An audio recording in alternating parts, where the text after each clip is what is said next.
Absolutely. We've got a situation now in which the UK is coming out of COVID very fast, and as a result of the booster program that we put in, we've got the fastest economic growth in the G7 and so on.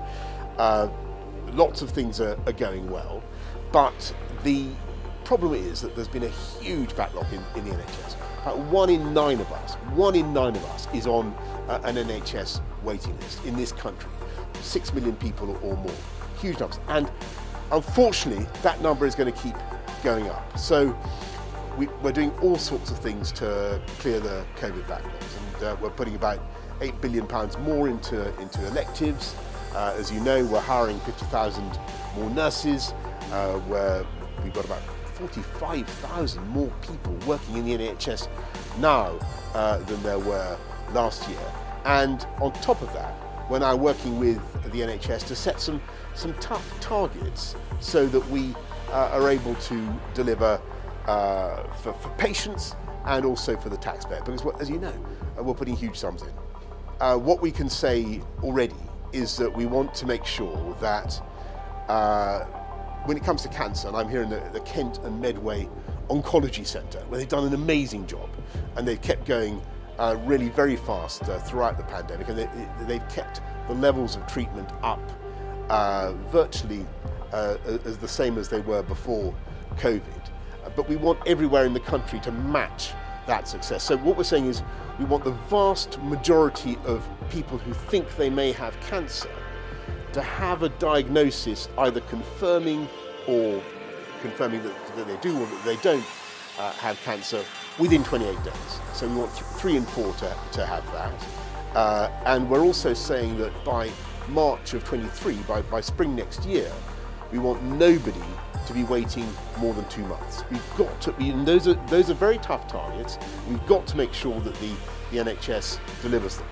To help us do that and to help the whole system, we're introducing today an advance called My Planned Care, which basically means that if you are due for an operation or any other treatment, and you look around and you can see that you could get that treatment, that operation faster at somewhere like this place, for instance, which has low waiting lists and does things fast, then you can take advantage of it and we can use patient choice to try to drive down waiting lists as well.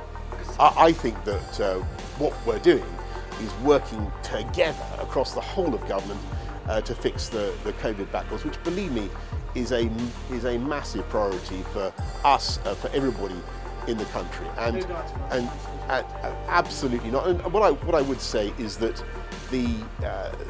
it's thanks to the investment that we're able to put in, thanks to the sound management of the economy, everything that we did, if you think about it, all the looking after business throughout the pandemic, that's enabled our economy to bounce back so well, that in turn enables us to put the investment that we need now in the NHS. If you'll forgive me, I'm focused completely on what we're doing now, and I know that people are interested in stuff going on at Westminster. Carl, I'm interested in what we at Westminster do to help people across the country. My job is to address what I think is the #1 issue for this country, which is fixing the COVID backlogs. And nevertheless, I'm still going to stick to monetary standards. Keep going. Because it is Keep going. Have you had to reassure them that you were going to be Prime Minister for the long term? Did you and Guto Harry say you will survive? Carl, we are focused, and I admire your tenacity, Carl, but we are focused completely, and it's absolutely the reality. Everybody at Number 10 and the Treasury are working together in harmony to deal with the big problems that the country faces, and clearing the COVID backlog. So we've got large numbers of people coming forward now to get a diagnosis, and lots of them didn't get diagnosed during the pandemic, during lockdown. We need to encourage people to come forward, but we need to contract the time. So